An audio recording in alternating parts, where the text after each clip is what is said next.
Good morning. We'll call the meeting to order. We have all members present with the exception of Mr. Brown. Mr. Brown is on the phone today, and we hope he's speedy recovery there. Thank you. Motion to adopt the agenda. So moved. Second. Any discussion? All in favor? Aye. Opposed, same sign. Motion is unanimous. Minutes from October 11th. Anybody has any corrections to those?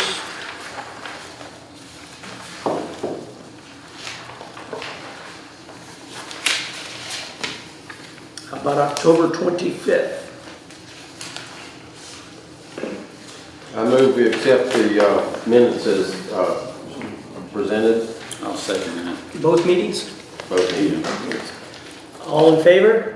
Aye. Opposed, same sign. Motion is unanimous. I will note that I can't vote on the 11th. Okay, make a note there. Executive committee reports, the November report. Jeff, any comments there? Yeah, just a couple of quick ones. One, thank you all for submitting your strategic priorities for the next 6 months. It's going to help us get to where we need to focus what we're going to do. The next steps are as follows. We're going to organize the recommendations into categories, and at the moment the categories we're looking at are economic development, fiscal issues, elephants is what Ed calls it. Might be more appropriate in November to call it turkeys. But you know, what are the properties that we need to move quickly, to do things to simplify what it is we do here at EDA. Then there's legal, operations, and public relations.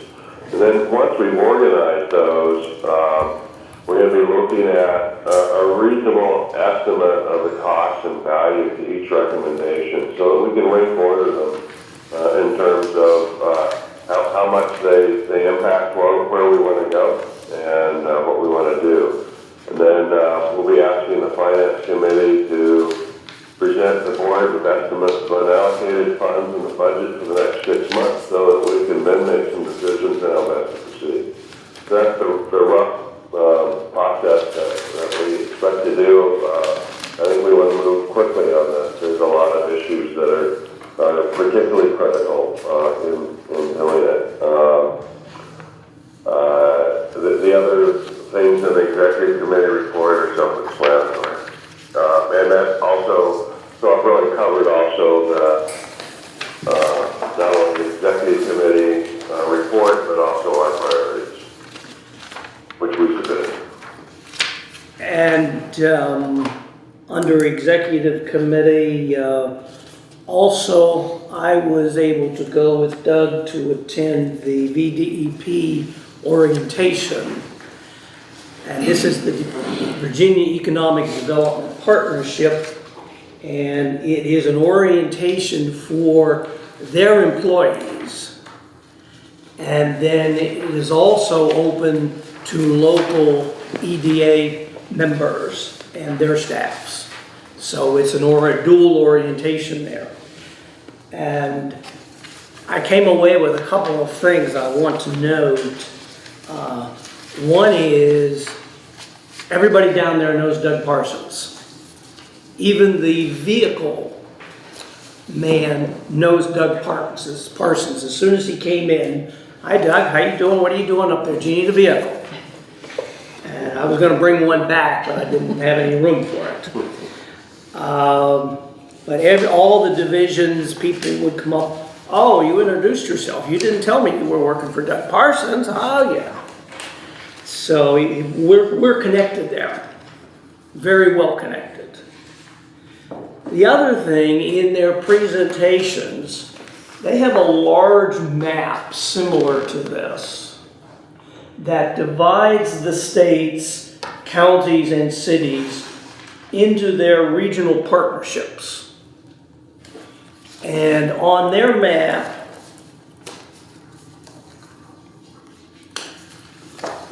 everybody's in a partnership except right there. Clark, Frederick, and Winchester are up here in northern Shenandoah Valley. Shenandoah, and is Page in there or not? Yeah, so Is Shenandoah Page and Page are part of the Shenandoah Valley. They're down here in Shenandoah Valley that goes on down to Lexington. Warren and Rockingham are not in one. And we are the only jurisdictions in the state that are not in one. And when they talk throughout their program, well, we're doing a cluster tour. And we're going to the partnerships. We're doing a logistics tour. We're going to the partnerships. We're doing a food tour. We're going to the partnerships. And I asked, and they said, no, we remember Warren, Front Royal. But in reality, on these tours, when they're making their tours, they're contacting one of the regional partners. And that's where they're going, in those localities. So one of the things that I learned is that we need to put on that operations list something for joining a partnership. And how we want to do it, I'm not sure. I understand some people don't particularly want us in their partnership, and they have enough people, and other people we may not fit well, but we've got to make a decision and make this a priority to But get they in can there. just skip Warren County. Because we're not, well, they go to the Well, partnership. not a partnership, I know, but That's why, would because that be a valid reason? I don't. Because they contact the partner, whomever that partner is. If they're going to Southern Virginia, they don't call each county. Yeah. They call the partner, and the regional partner arranges the tour. So they say, we want to do a logistics down in Central Virginia. Then the Gateway or the Richmond, whichever one they're going to there, is going to say, okay, we'll go out to Rolls-Royce and we'll go to these other plants. They don't call each individual county because of their issues of logistics of how to arrange the tours. So we need to participate in one of those. In that regard, we are well connected with Doug Parsons, but we are not connected because we're not in a region. How does the region work? Do they actually have a separate office, or is it one They're all county different. that is designated that, that No. they kind of handle it? They're different. Okay. And a number of the partnerships are their own entity. They actually have a regional That's what I was, organization. yeah, okay, that's what I was And asking. then some of the others are less formal, and you just have somebody who acts as their agent. So that they're different. Okay. How much they want to spend there. You can spend a lot of money on these partnerships, which is one of the things we looked at, whether that was necessary. Mm-hmm. And I'm not convinced it is to spend a lot of money, but there is a reason that we need to be in one. Third thing I came away from there was a reminder of the Virginia Economic Developers Association that Gray and Tom and I went to last spring. Their annual meeting is in December in Waynesburg. So if we checked and made some arrangements, we could just drive back and forth down there. And we might want to look into that to see whether we can participate. And any questions for the executive committee? All right, thank you, Jeff. I have one comment. In your estimation, based upon what you've just conveyed, how much opportunity are we losing by not being part of a partnership? Okay, so as we sit now, and it's been very recent that the Northern Virginia counties formed a regional partnership. For years, Fairfax, Loudoun, Arlington, Alexandria, and Prince William resisted forming a partnership. They wanted to be independent. They've recently done so. Clark, Winchester, and Frederick have recently done so. The reason they've done it is, as Ed said, to take advantage of another layer of opportunities. And what it's not that we won't get leads from the development office on projects, because we have been and we continue to. And they'll distribute those leads out to individual independent counties. But what we're missing out on are what they call familiarization tours or FAM tours for site selectors. And then, as Ed said, when they have sector-based visits, whether it's for a food industry or for advanced manufacturing or IT, you'll have tours come through, and it's easier for the development office to arrange with Jay Langston, for instance, at the Shenandoah Valley Partnership, to let him decide what are the hot spots that these particular people are going to need to see within the region. So having the inland port, if we were to join the Shenandoah Valley Partnership, any kind of transportation, logistics, possibly manufacturing, FAM tour or site selection group that would come through, there's a good chance we would get in on that action that we're not currently getting in on. Now, as far as how individual leads from the development office would be filtered down to us if we join the partnership, that's something I want to flesh out with VEDP. So we're getting leads now directly from the development office. If we join this partnership, will that continue, or would all of our leads then get filtered through the partnership? That's an area of concern that I would want to flesh out. So it's something we need to be working on to look at. So who actually develops the part? I mean, why can't Warren County EDA say, hey, we're going to develop a partnership and start inviting people out? And so where are our partnership? We're at the very infancy of it, but it's open to participants if they want to. I approached Fauquier County about it, and they really didn't say anything, and a month later they joined in with the Fairfax, Prince William. Okay. I talked to Frederick County about it, and with the issues that we've had down here, they declined to let us join theirs. I also talked to one of the board of supervisors in Rappahannock County to see if the two of us could form something, and he doubted that they would be interested. Okay. So we're kind of stuck. I got it. It's pretty clear. Yep. Because we're the only two that are not, and we've got to look at the three of them, and we're going to be the tail on the three, whichever one of the three. So I've talked to Jay Langston just preliminarily. I saw him at a VEDA conference here back in September, and we just chatted in the hallway literally. And he said he's very open to having us, and if we, there's no pressure on his part, but he said if we wanted to talk more about it, he'd be glad to talk with us. And I know Jay pretty well because he used to work at VEDP in their business retention division. So that may be something to pursue. Okay, anyone else? Finance Committee. Finance has been pretty busy. We do have, we've gone over preliminary, we do have a P&L statement. It is, I put in all the budget numbers that were approved by the county budget last year. So we now at least have targets to work for. There were a number of items that were one-time items this quarter. So we're backing out those figures of where we stand every single month.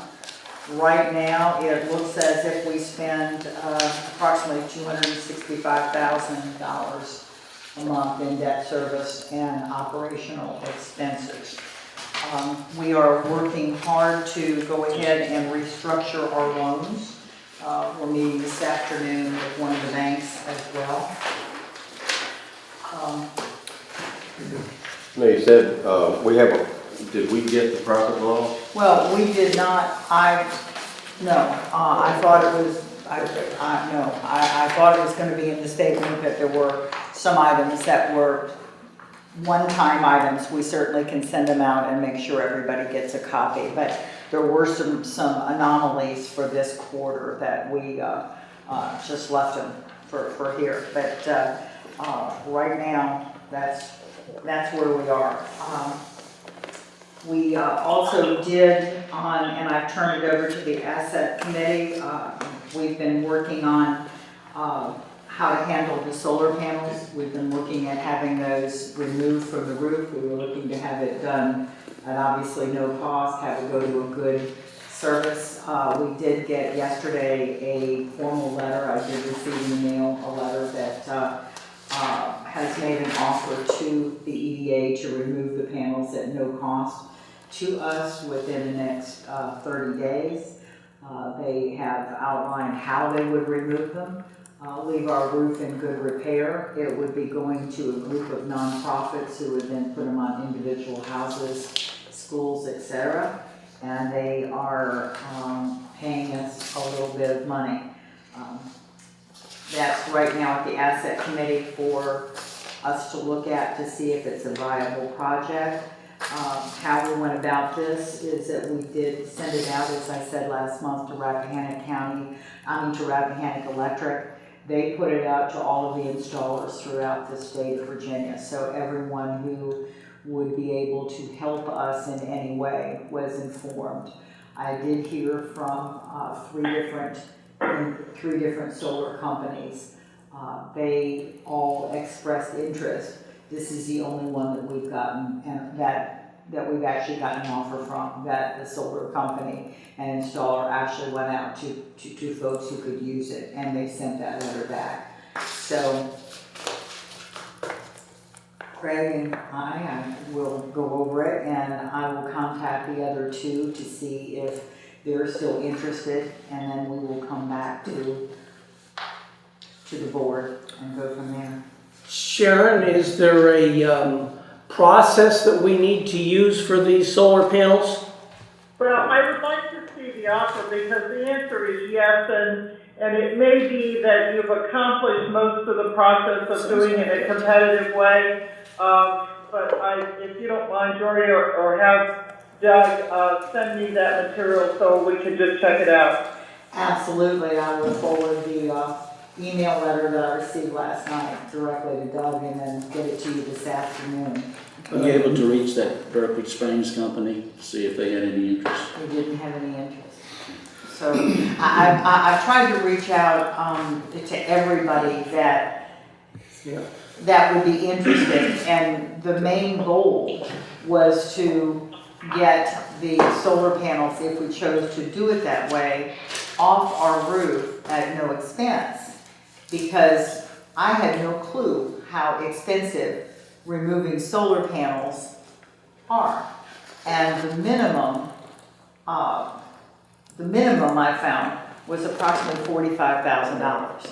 So the key was if we could find someone that would remove them and leave our roof in good repair, and it didn't cost us anything, and they paid us a little bit of money, I thought that was a win for us, that we could move forward. Because from a finance end, one of the things, and again, we're so tied closely with asset, but to have this facility fully rented again is a goal certainly of the finance committee.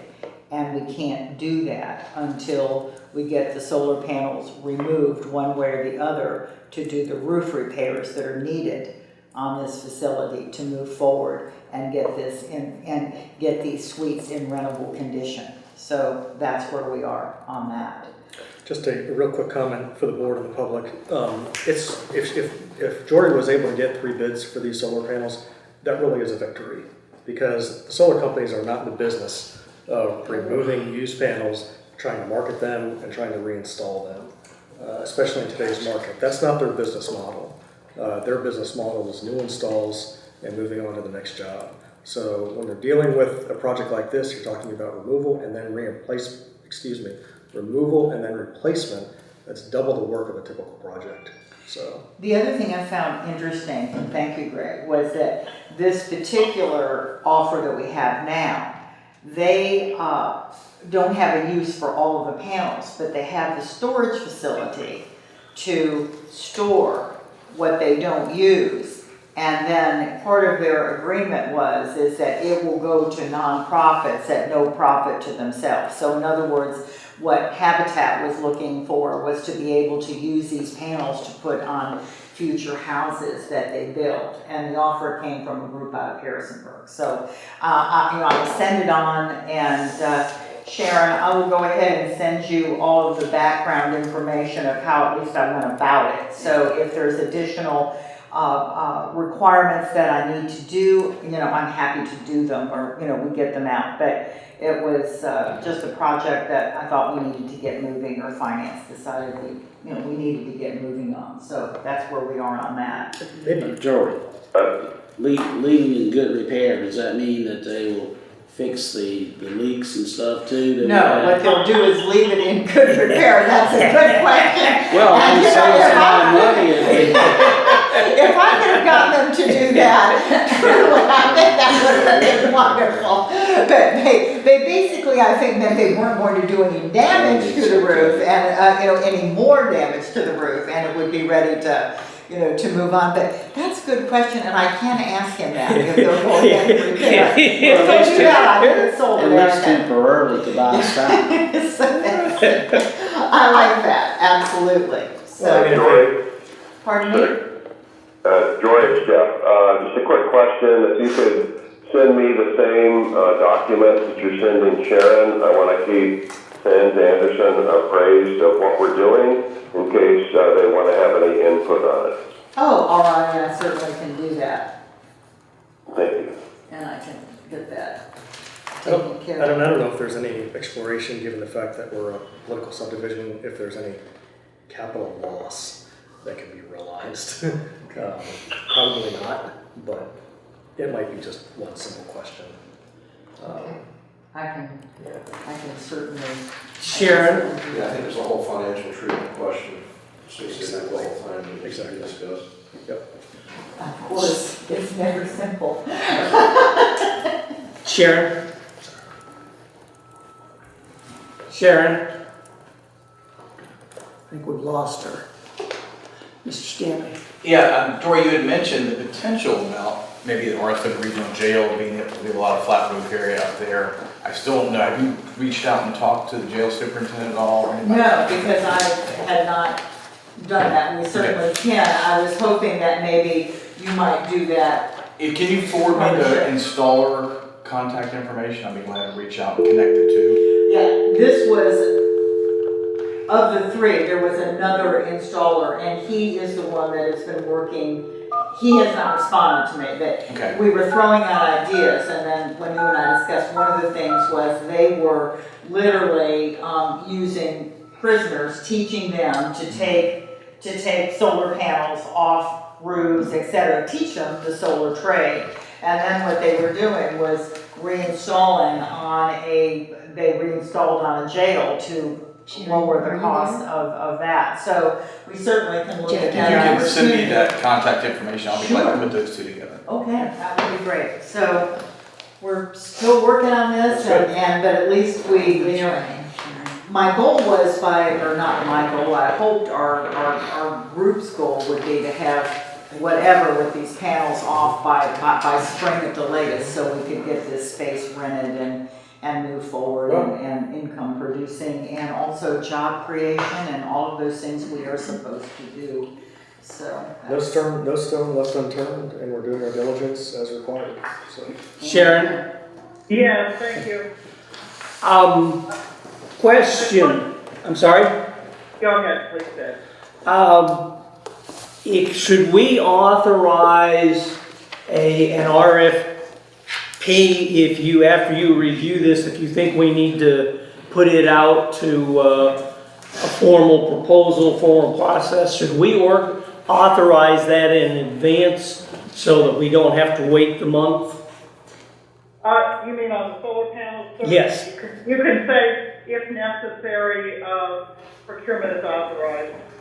So a motion to authorize an RFP for procurement as necessary for the solar panels. We could have a motion to authorize that, please. Let's do that motion right now. Please. Can you say it again?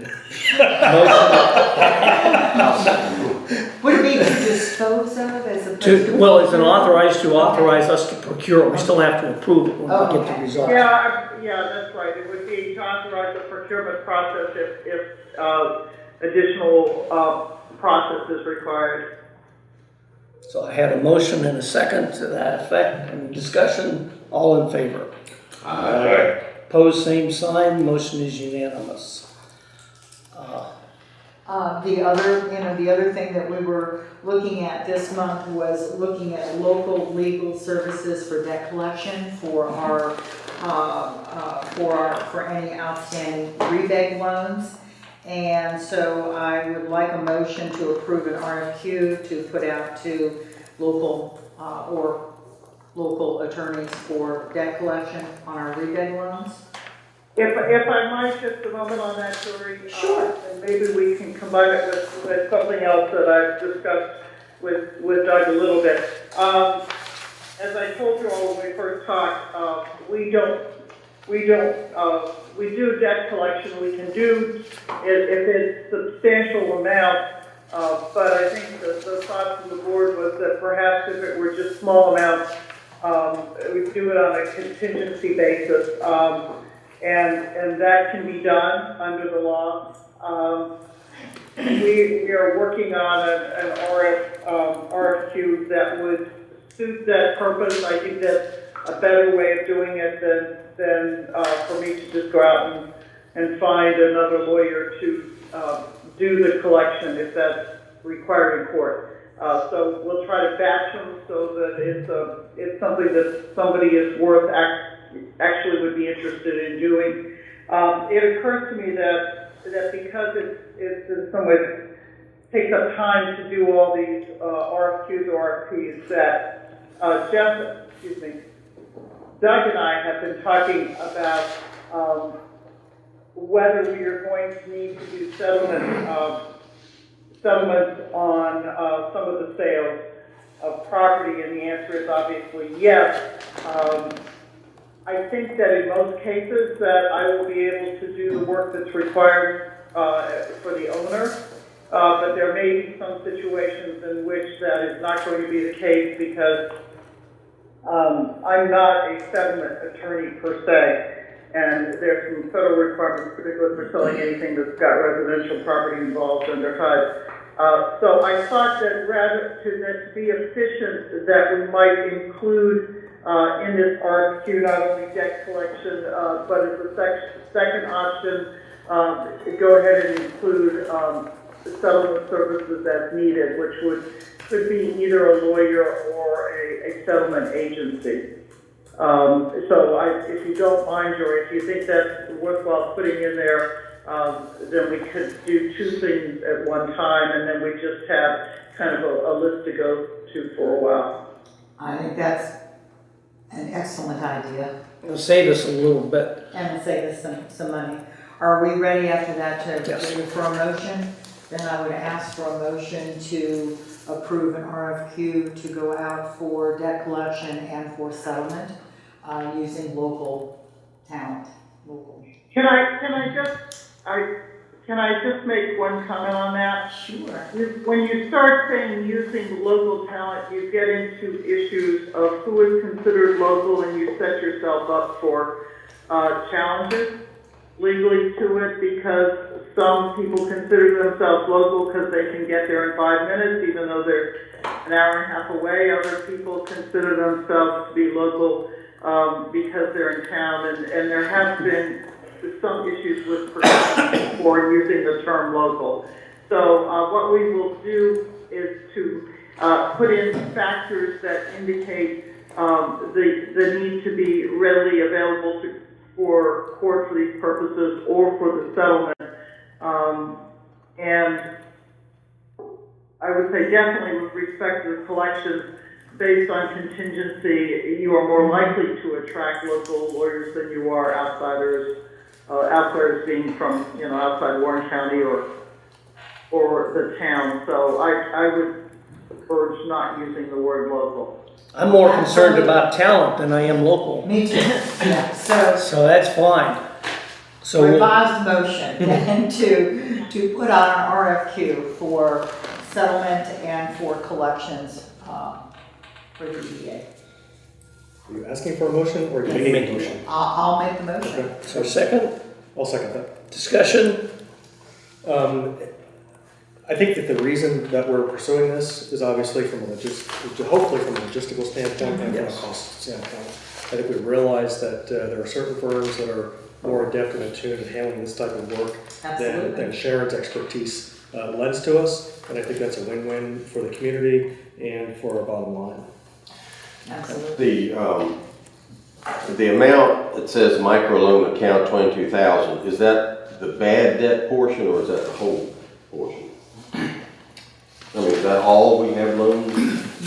No, That's just the bad part. that would be, No, that's a positive balance in the new microloan account that we set up specifically for those loans. We've That's always fine. had a separate account for the IRPs, the big Okay. loans, and we still haven't, and we have a new account for that. Do we have a kind of a ballpark figure on how much are we gonna go after? You know, is this $10,000 In bad debts, bad debts? Yeah. I don't know that we have a total figure of that.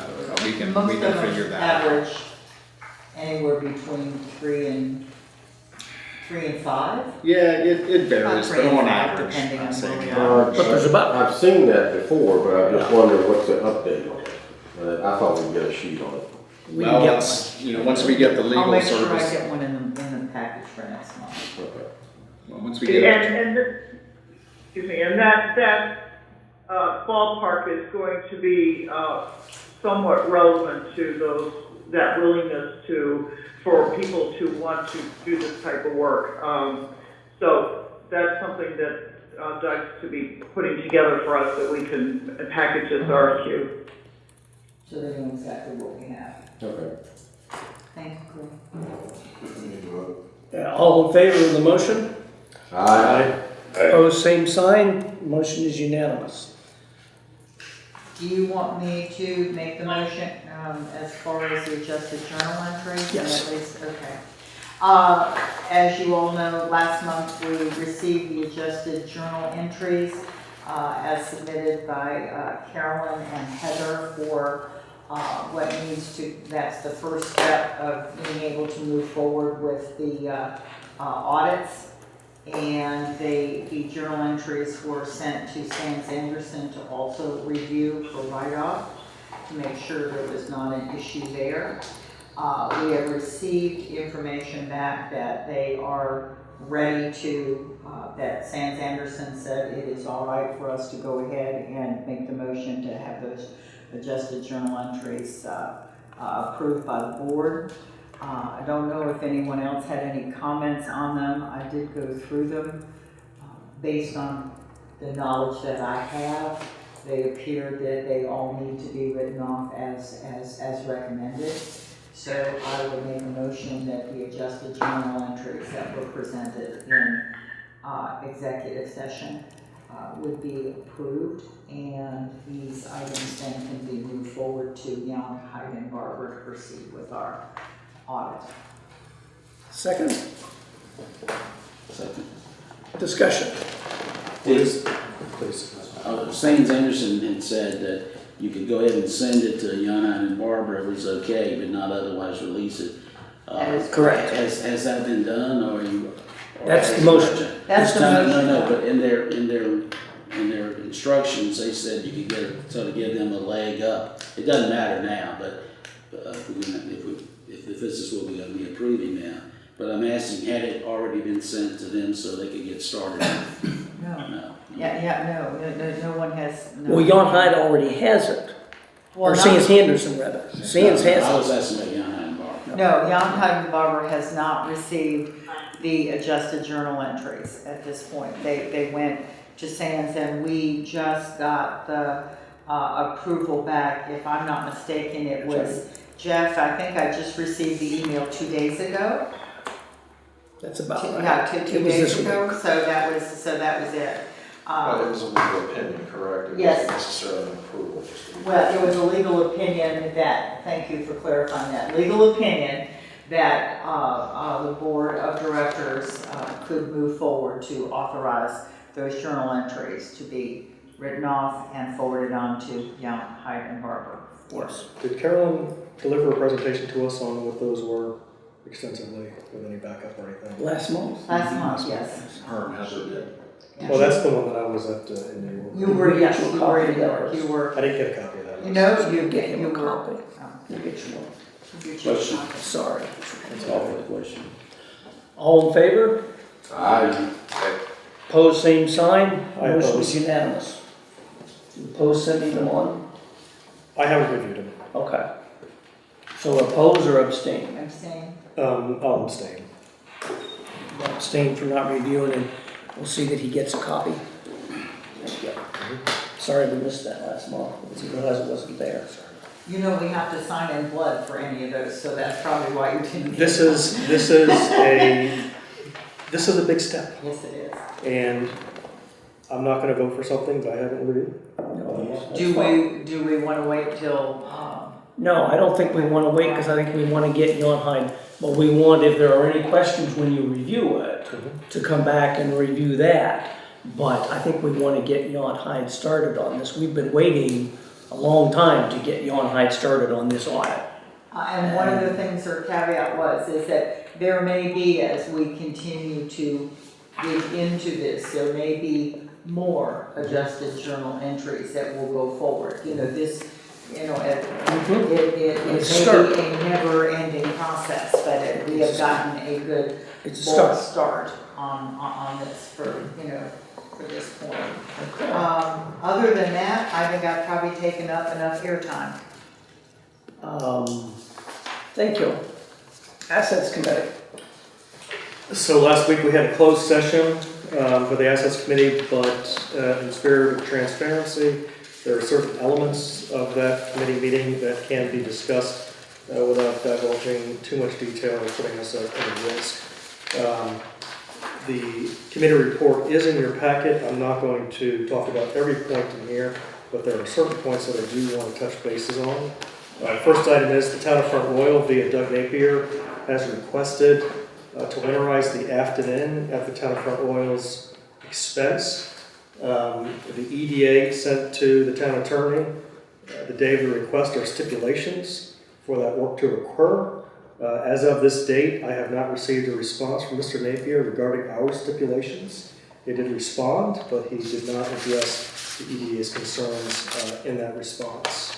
And that was basically that we had to work with the contractor because they control the property. And That is correct. Mr. Tedrick said he would arrange for Mr. Napier to contact you. There are some liability and insurance issues that need to be addressed. This was not without a lot of forethought with the EDA Asset Committee and our attorney. So So what we're talking about is putting windows in. boarding them up. facility up. Boarding, oh. Yes. That is correct. Winterize It's gonna look like hell for another year. Well, they have another plan to address that issue through the Community Development Block Grant.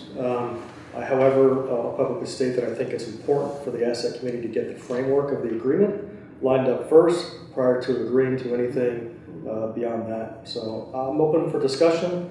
It just needs to happen. Okay. Jeff, did you have something? I don't have anything Okay. specific on it. Okay. Okay.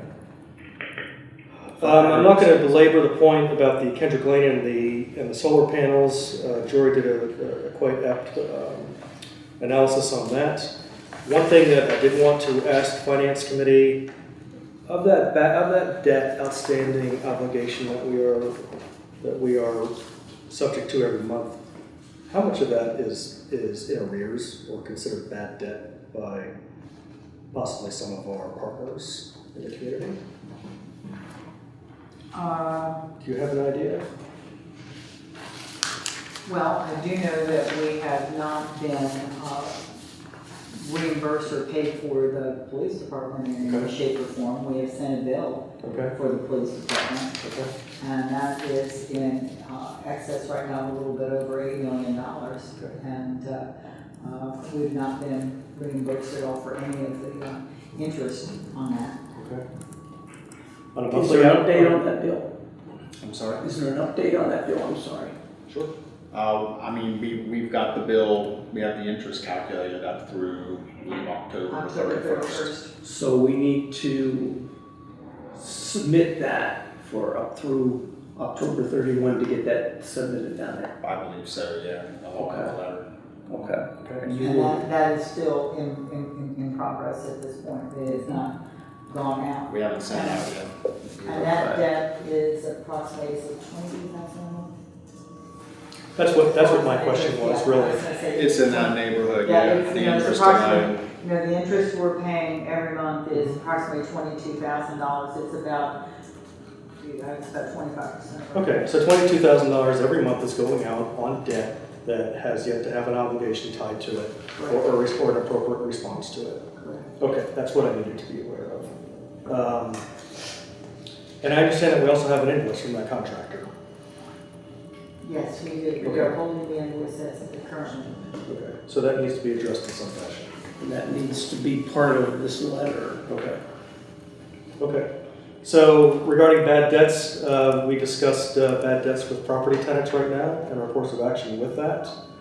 We do have material left in some of these units that we are taking action on to have that removed in the appropriate course in the proper legal fashion. And kind of as what I've been alluding to, the Asset Committee is sad to report that the majority of current bad debt and aging receivables is owed by the town of Front Royal for their municipal projects. Okay, that's just the bottom line. We also had extensive discussion on property finance by the EDA, underwritten by a moral obligation from Warren County for town-based projects. These include the police station, West Main Extension, Leechers Road, and the dispute that the town has with IT Federal. Those are the highlights of the committee. May I ask one question? You certainly can. The purchase there on East Main, you got any kind of dollar figure? Great, so we're talking about East Main, the apartments and the... And Stockton? So Doug had I think a productive meeting. I don't know if there has been activity on that since. I haven't listed the Have you individual. heard that yet from them? We haven't. We did have a showing here about a week ago, and we have not heard back as of yet.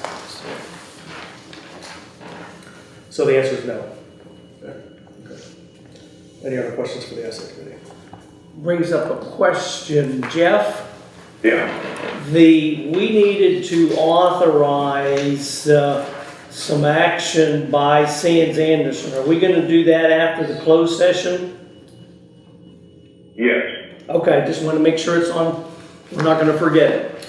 Yeah, no, I have it. Okay. I have it. Okay, I sent Doug a note on it. thank you. And also, this was not particular committee business, but this is an Asset Management Committee priority. I noticed that my priorities did not make it into the packet. I sent those in late, so that is my fault. Yeah, and mine either, but I kind of covered them. We That's wanna not a send them all the priorities to everyone, so that So, everybody has a list. I do have a master copy. We can get those out to anybody that's interested today to look at those, but I can certainly discuss those. One of the priorities is to spot check any agreements or memorandums that the past EDA board or members had executed transferring large sums of money. Specifically, I'm interested in one that was executed on the January 22nd of 2016 for almost $1 million. There was a loan on this building for $970,000. Okay, I don't know where that money went to. I'm not suggesting there's any type of nefarious activity behind it. I just want to know why and how and where. That was an original loan with United Bank, and that loan went to be secured with First Bank under permanent financing. So United or First Bank? I'm sorry. United Bank had the line of credit, and the permanent loan was with First Bank in the amount of $970,000. First Bank Strasburg or First Bank and Trust? I'm just reading off of the memorandum. So unfortunately, the language on here is a little ambiguous. But this was done by Bill Seelock and Billy Biggs, and something that I'm going to be researching to understand a little bit more as to the genesis of these transactions. Okay. Perfect. Again, not suggesting any wrongdoing or anything like that. It's just spot checking. Verifiable trust is all I call it. I just have to, in my mind, I have to know whether we're First Bank Strasburg or First Bank and Trust, because they're just different accounts. Absolutely. So, okay, thank you. Part of what we do. Thank you. Mr. Chairman, Yes, I am so sorry, there's been a lot going on and my brain is short.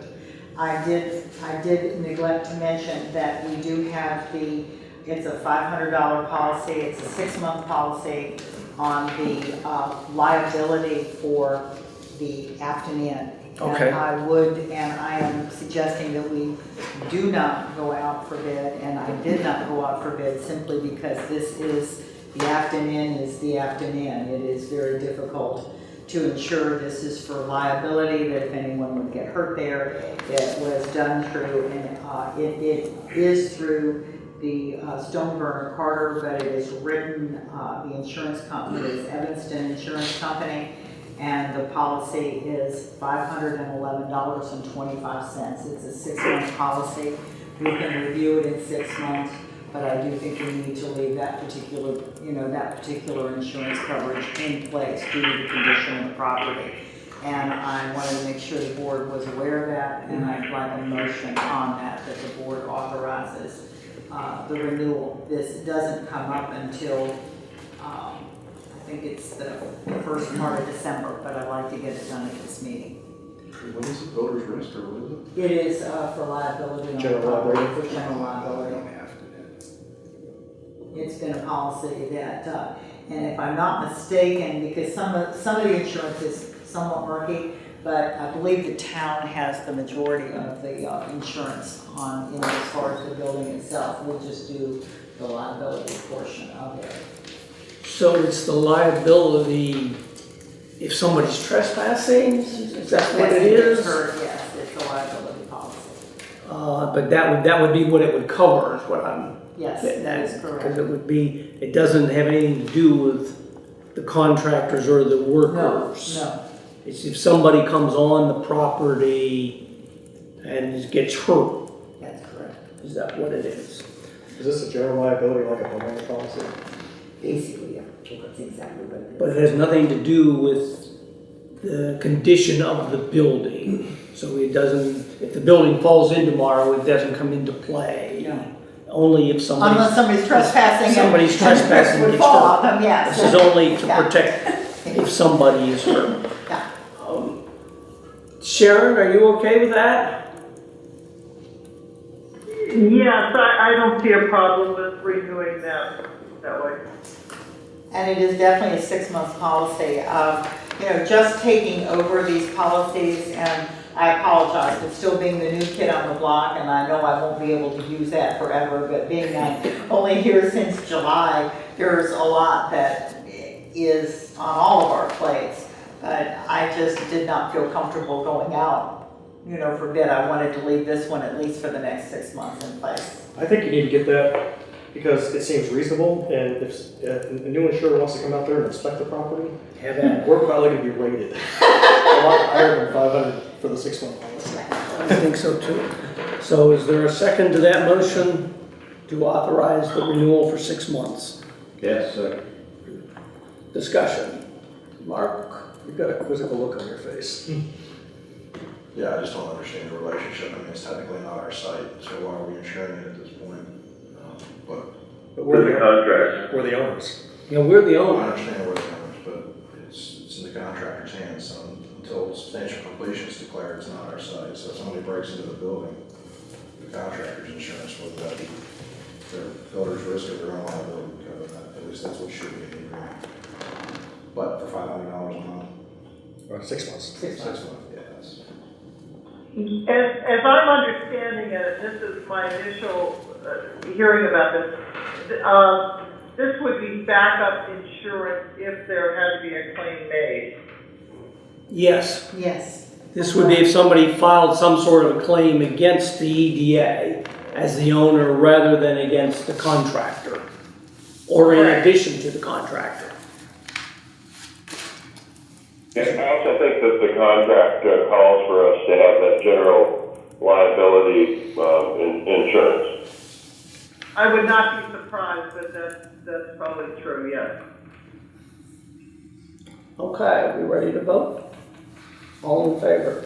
I Opposed, same sign. Motion is unanimous. Thank you. Now I promise I'm done. Could I actually, no, you're not quite. I have just a quick question on it. Is there any value, can we get discounts, or is it more efficient for us to maybe do insurance renewals once a quarter, and maybe have 3 or 4 of them grouped together so that these insurance companies might take more interest in it and maybe, see some real value in offering aggressive bids, or is that strictly fantasy? Well, now, Jeff, you caught me. The bottom line is I haven't gotten there, but that is one of the goals, is to go ahead and bid out our insurance as bulk insurance, but I just haven't gotten to that point yet. But yes, to answer your question, yes, we would get discounts, and from a finance and asset committee, we're working on that. And I hope next year at this time we'll be sitting and being able to present all of our insurances with good bids that we can vote. But I'm just not there yet. Terrific. Thank you. Okay, so the last item for the asset committee is the priorities, the 6-month priorities. I do have those. I will provide copies to everybody that's in here, and it will be distributed per Gretchen's distribution list. There is one item in here that I really just want to take some time on, and I'll defer for the rest of the meeting, is the afternoon. That is a sensitive project. That is a very difficult project to work through right now. It's going to involve quite a few players. But I do want to remind the community that the demolition of that property was approved by the town of Port Royal in their June 2014 memorandum of understanding, paragraph 9. So when we're dealing with this property, everything is on the table. I just want to let the community know that this was approved. This is not an EDA decision. This was done, signed off by the council and the mayor several years ago. Thank you. Communications, Jeff. So not lost in the report for this last month. I did want to talk briefly about the communication priorities. And the number one with us with a bullet is to really make sure that we're on the same page and communicating with the Warren County Board of Supervisors. And I recommend that we work with them closely so that they understand our priorities, and that we show that we're going to be good partners going into the future on economic development things. And then in January, to make a presentation to the public at a Board of Supervisors meeting where to talk about where EDA is, where we want to go with it, and what help it needs from the Board of Supervisors to get there. And that will take efforts really across the entire board, our board, to make that presentation and to educate the public as to the importance of having a strong and viable economic development authority. Thank you. Anything else?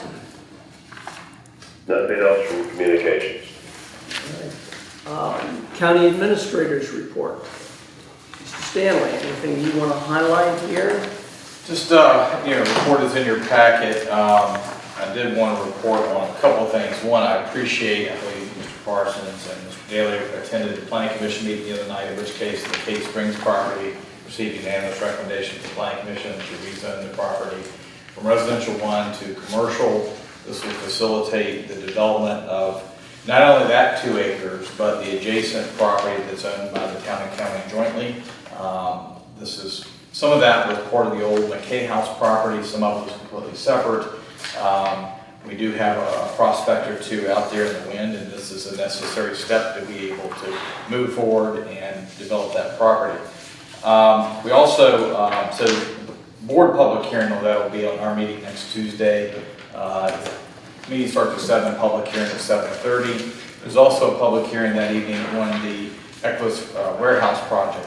That's a 324,000 square foot warehouse project, the most significant industrial development project we really had since either Dominion or even probably the Cisco facility back in 2004 or 5. Again, they're proposing to build a 324,000 square foot warehouse, provide about 100 full-time employees over 2 shifts. The property is immediately north of the RSW Regional Jail. And we're also working, we've got a site plan submitted for a building that would have, I think, 3 tenant spots that would replace the bank building there at the corner of Riverton Commons. That's the Chevy Chase Bank building originally. So we're excited about seeing that move forward, and hopefully a couple of restaurant type uses that we'll be able to announce in the near future. So with that, I'd be happy to answer any questions that you may have. Thank you. Regarding the McKay Springs property, we need to approve the proffers before this can go to the board. So I'm going to defer that back to the Assets Committee. Thank you. I did review the proffers for the site. The EDA feels that the proffers that have been presented for this particular parcel are in alignment with the proffers for the other sites that are part of this assemblage. So I would encourage the EDA, or I would propose a motion to approve the proffers as they are written for the purposes of rezoning the McKay Springs property. Is there a second to that? Do we have proffers? It should be in the packet, isn't it? No, we don't have a problem.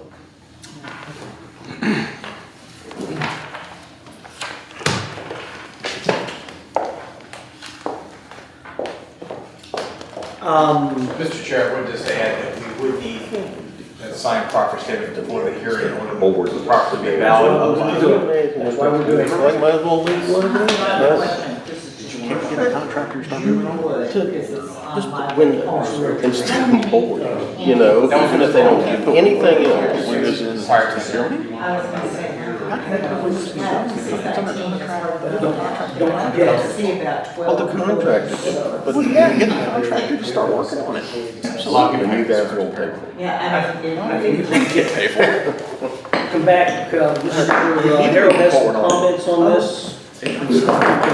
I'm sorry, Greg. That's okay. So, what happened to my proffers? She's making copies. Okay. So while the proffers are in alignment with what the county has approved, I'm very sensitive, despite my last statement, to historical structures and how the property is treated.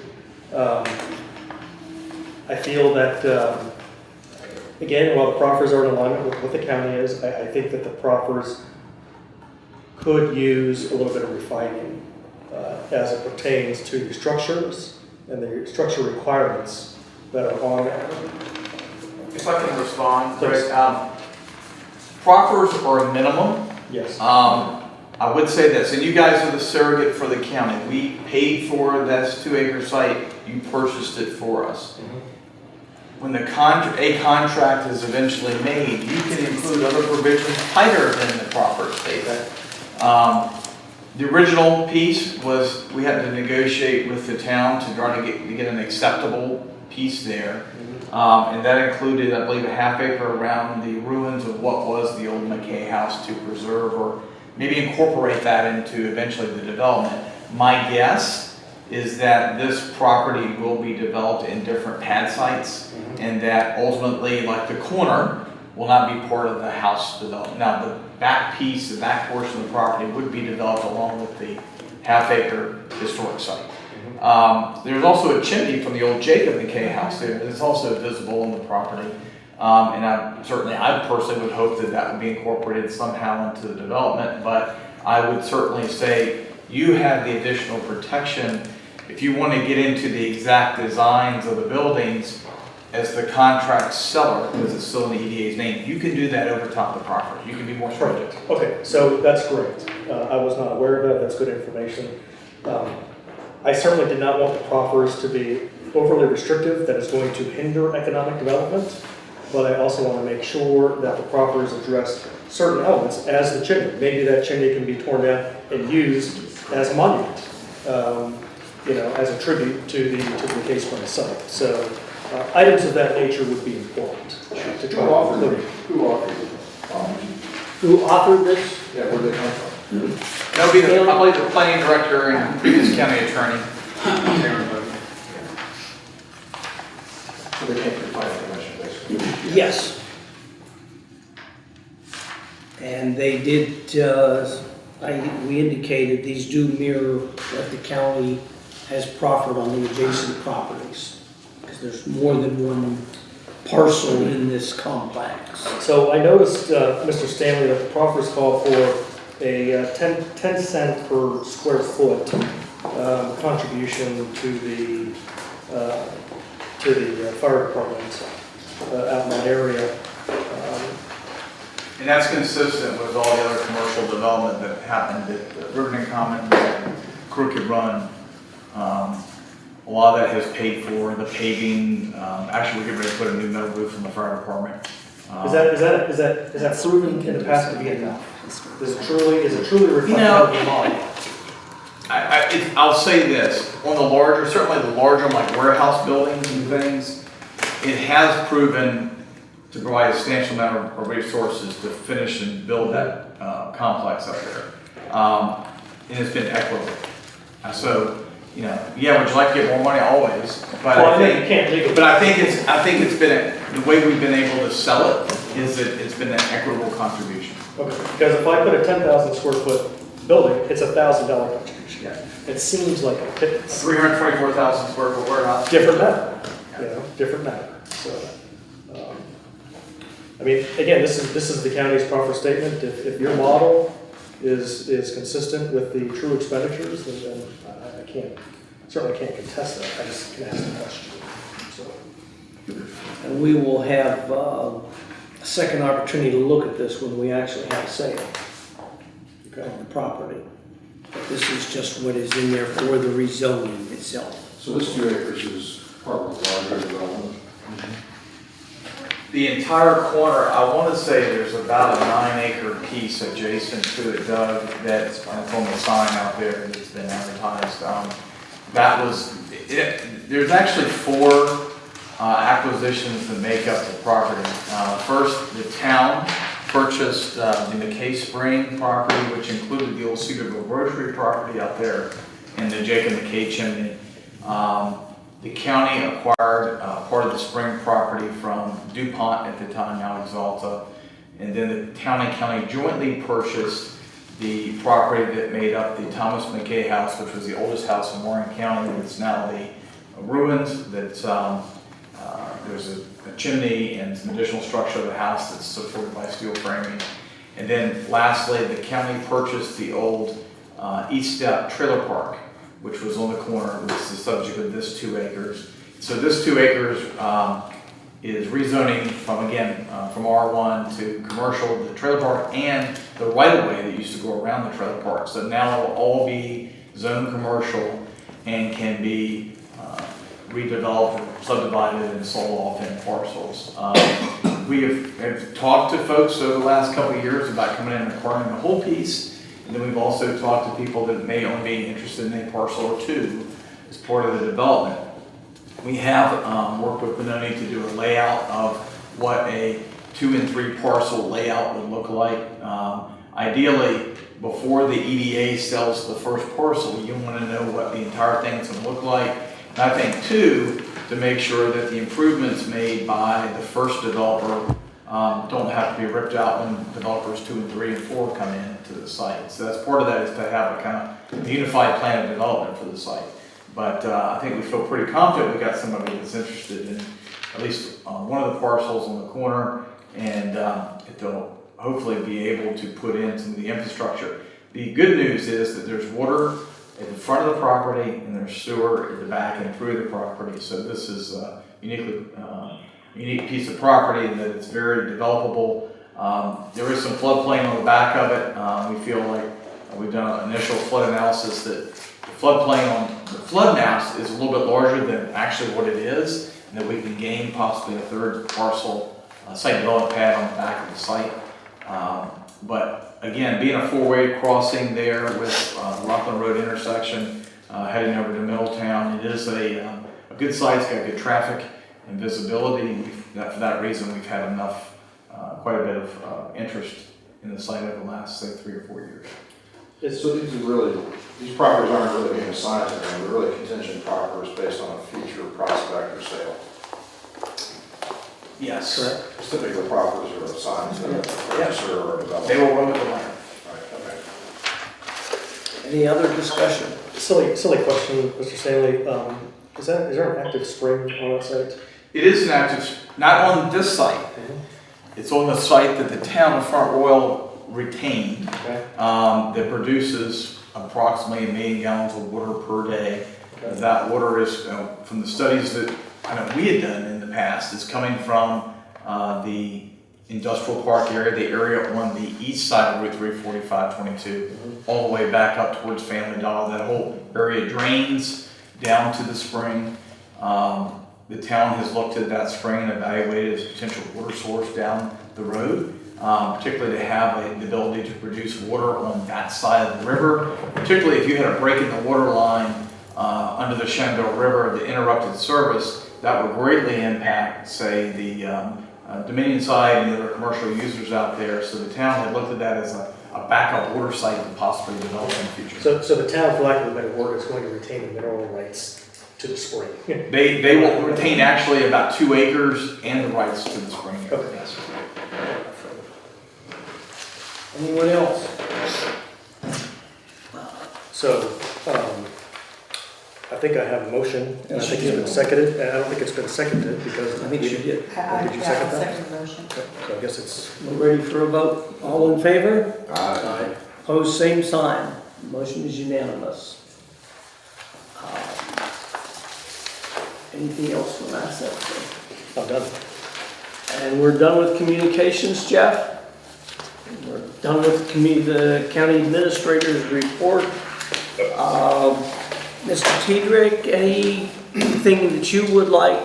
No, well, only, to us? yeah, Mr. Daly, as the interim manager, I do want to let you know that the town is in receipt of the invoice that was most recently sent. It's going to be discussed at Monday's work session. Okay. We hope to have a response back as it relates to that. Also, we are in receipt of the FOIA request by the EDA. I was informed yesterday that the finance director has scanned and saved 826 files, so that should be forthcoming very soon. And as it relates to the afternoon, we had a brief discussion coming to the meeting. I've already sent a request to Mr. Napier to see if we can't get a conference call, maybe 3 o'clock on Monday. If that, we'll just set a time up, try to get something, because we have to figure out what we're going to do with that. Okay. We can do that. Thank you. Executive Director's report? Yes, so Gretchen and I have been working with the USDA to get our loan programs analyzed and go through the compliance. We expect to complete the review of the programs by November 20th. And it's possible we can start making new loans after that within a few weeks, of course, if the board of directors approves that. Don't we need a new committee? Excuse me, sir. Don't we need to establish a new committee before we can make new loans? That's part of it. One of the requirements after we get through the civil rights compliance and the financial review, USDA does ask that we set up a committee of 5 community members, and we have some ideas on some folks there, but that's going to be something that we would do probably after we get the final go-ahead from Joe Boatwright. So we don't make any more loans till after we have the committee. Correct. So it comes back to this group to make that committee before there's any more loans. Right. Okay. So there's no loans. No. Look, that's all I'm getting. No new loans for No. final. Okay. And we hope to have a list of committee members or recommended committee members to come to the full board for discussion, Should we prior post to- this? Should we advertise this to see if anyone is interested? That they would like to maybe a very brief advertisement or something that we could put out that this is what it entails, just a paragraph. And if you are interested, submit by such and such a date to the office to Mrs. Anderson, and so that there's something there that anybody we don't know about who might have a particular interest and perhaps some expertise. I don't have anybody in mind, just a thought. We can certainly do that. Actually, But that's an again, excellent idea. we would want to wait until we get through the compliance. And when USDA gives us the go-ahead to form the committee and then make loans, we could advertise at that time if you like. And that would be fine, but no loans until after we establish the committee. Right. No. Absolutely. So if we gotta wait to No, advertise, until we're all okay. of this All right. is put in Okay. place. Yep, one step at a time. On the properties, 1325 Progress Drive, we finalized the contract with Wells Roofing, and we're gonna get them a notice of award out, and they'll have 45 days from that point to get the roof on. 400 Kendrick Lane, we have an estimate for repairs to the other end of the building. I always get mixed up, it's this way, isn't it? We have one estimate, we're going to get several more, but the first estimate was surprisingly good at $1,462 to do repairs to stop the leaks, so we can make repairs to the inside where the leaks have caused damage to the ceiling inside, the drywall, get the place shaped up, and perhaps we can get them rented out and start deriving some revenue over there. Is the next And estimate that'll be- 1460? That'll be after the solar panels are removed. Yes, so, yeah, we can't do And on the that. solar panels, I think we should be clear. The folks that have looked at the roof have said that the solar panels are just setting on the roof. There are no screws, fasteners, or penetrating things to hold the panels down. We're sitting there with concrete blocks on the feet of the solar panels. And past folks have said that the damage to our roof, it was not caused by the installation of the solar panels. It was from a faulty installation of the roof ages back. So I think that's important to get out there. On the apartments, the repairs are done and the tenants are back in the apartments, and we have collected rents from the tenants. Prospects, I can talk a lot more in closed session, but you know, as Doug Stanley said, Ed Daly and I did attend the public hearing for the McKay Springs rezoning. We do have a new prospect for the Ball Drive building, and we're working to learn more about that company, jobs, wages, capital investment, but it looks good so far. I can say that. I can interrupt for just a second. Mr. Stanley left. All right, never mind. Okay. On collaborative initiatives, the work on the DCI workforce project is nearing completion. They have produced some specific county-to-county workforce migration numbers that are pretty interesting, and they'll present more of their findings on November 20th, so I'll try to bring that report back for the December board meeting. Leech Run Parkway, the contractor, Branch Civil, is on site. They're working on the remaining items to close the project. There is some sod in place on the northern end of the project. They are also, it's my understanding, working on the bioretention pond at the corner of Leech Run Parkway and John Marshall Highway. We will ask John McCormick, we may beg him, to sign off on a notice of termination after the work is done.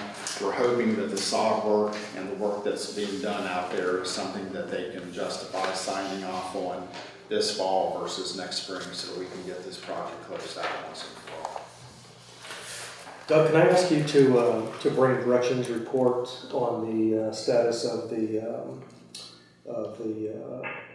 leases at East Main into your report?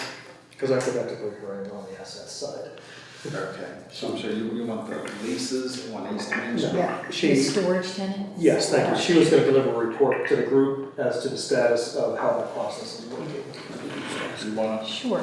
There are 17 storage units on the second floor of the market building.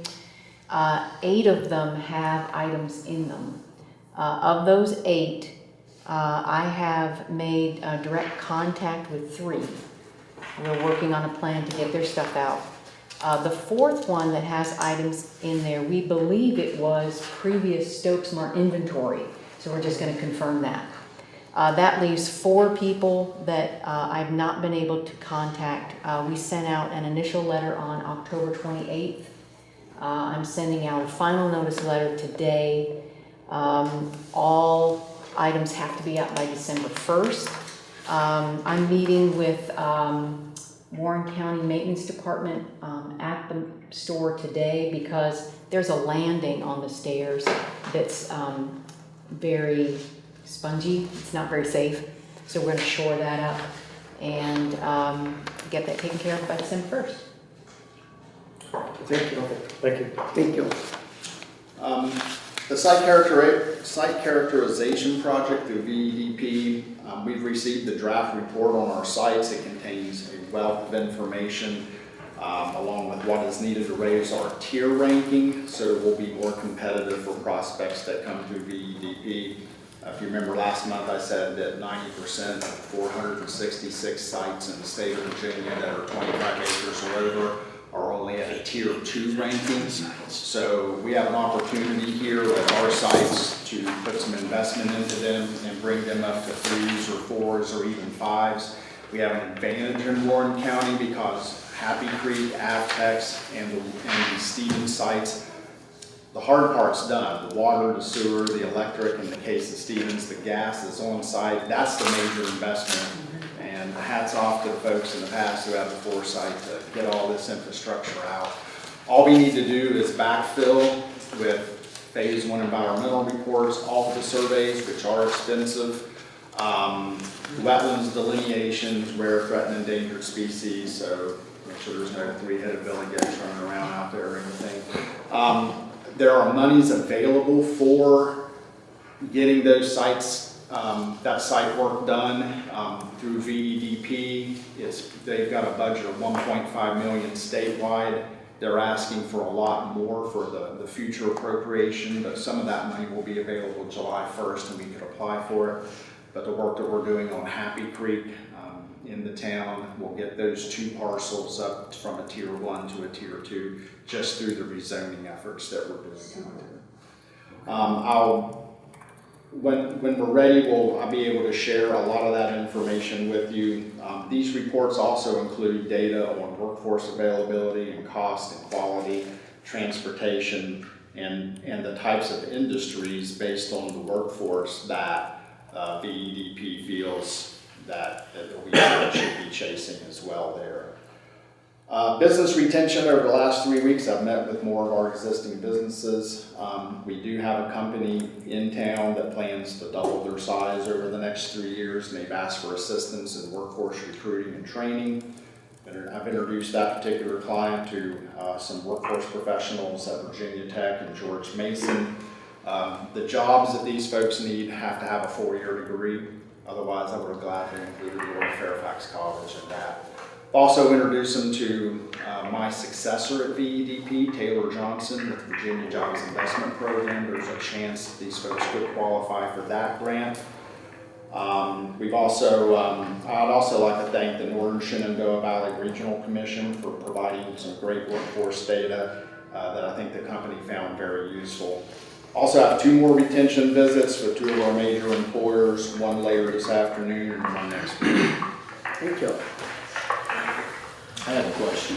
Sure. Are any of these areas still have anything like the enterprise zones or things like that that would be beneficial in attracting, from a tax standpoint or otherwise? Can you comment on that? I believe we lost the Cedarville Enterprise Zone, which encompassed a lot of that northern corridor. In fact, you can see it on this map right here. That zone is no longer in existence. And we also, I think Warren County also used to have a hub zone, and we've lost that as well, which is kind of a double-edged thing. It's good that you lose your hub zone because it shows your conditions have improved as it relates to median household income. But then it's also bad because a lot of the hub zone companies that come and locate in your hub zone, they got to move when you lose your status. It's my understanding that in the past we lost about 6 companies to Array when they got a hub zone and we lost ours. Those companies had to migrate to keep their status to get their preferential treatment for federal contract bid. Thank you. Do you have an update, and maybe this is inappropriate, so stop me, do we have a closing date or anything yet for 404 Fairground Road? We should talk about that in closed. We've got a Okay. couple developments there. Okay. Any other director comments? Are we ready for closed session? Is there a motion that we go into closed session?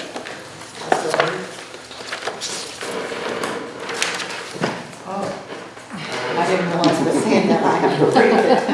Okay, I am so sorry. I, Troy Martin, move that the Board of the EDA vote to go into closed session under the provisions of section 2.2-3711 of the Virginia Freedom of Information Act for the following purposes. I have the code today. Virginia Code 2.23711.A3. Discussion or consideration of the acquisition of real estate for a public purpose or of the disposition of publicly held real estate where discussion in an open meeting would adversely affect the bargaining position or negotiating strategy of the public body. I further move that the discussion be limited to properties located on Main Street, Stevens Industrial Park, Royal Phoenix, and Fairgrounds Road. Virginia Code 2.23711.8.5, discussion concerning a prospective business or industry or expansion of existing business or industry where no previous announcement has been made of the businesses or industry's interest in locating or expanding its facilities in the community. I further move that the discussion be limited to businesses to be located on the Stevens Industrial Park, Main Street, Royal Phoenix, Happy Creek area, and/or Fairgrounds Road. Virginia Code 2.23711.A-7, consultation with legal counsel and briefings by staff members or consultants pertaining to actual or probable litigation where such consultation or briefings in open meeting would adversely affect the negotiation or litigating posture of the public body. I further move that such discussion be limited to the case of Industrial Development Authority versus Jennifer McDonald et al. Virginia Code 2.2-3711A7, consultation with legal counsel employed or retained by the public body regarding specific legal matters requiring the provision of legal advice by such counsel.